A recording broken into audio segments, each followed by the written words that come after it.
Bannange kino ekimuro bakyani mami we live on Soul TV bannange G256 oliota Yesu yebaze voice. Amina Yesu yebaze. Obulamu buli butya? Bulungi. Ndowooza mu nsi yonna afa abakuyina leero. Kubanga kiraka bakunoonyeza ensi yonna naye Salt yekufunye. Amina. Obulamu bulungi twebaza Mukama. God is good. You look so smart. Thank you. N'omusumba alabika bulungi. Bwatyo. Badde obulidde wanga tubadde tukunoonya nga tetukyakulaba. Kuweereza Mukama nakulabirira gwe yampa is here.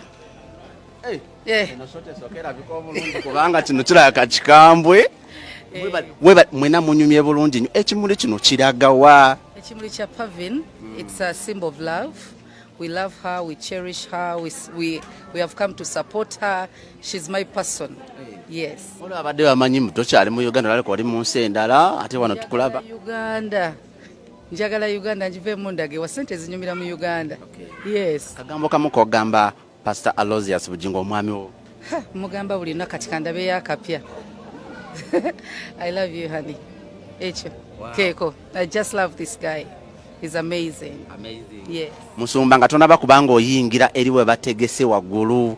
Buuza kuba tulaba ku G256 ku Soul TV. G256 Mukama yebazibu. Amina. Yes. Obulamu buli butya? Bulungi. Kano ka design ka leero suit eno ndala. Teri mutai na hengeri gyonyumyemu ani akachuzinze. Omukyala design amakula.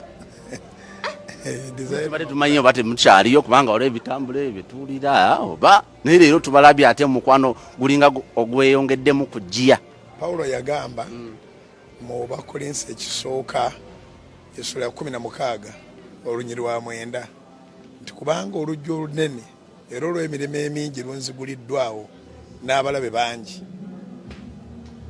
1 Corinthians chapter 16 verse 9, Apostle Paul said that because a great and effective door has opened to me, so there are many adversaries.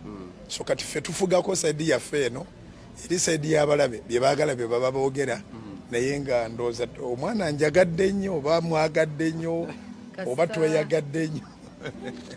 True love eva wa Katonda.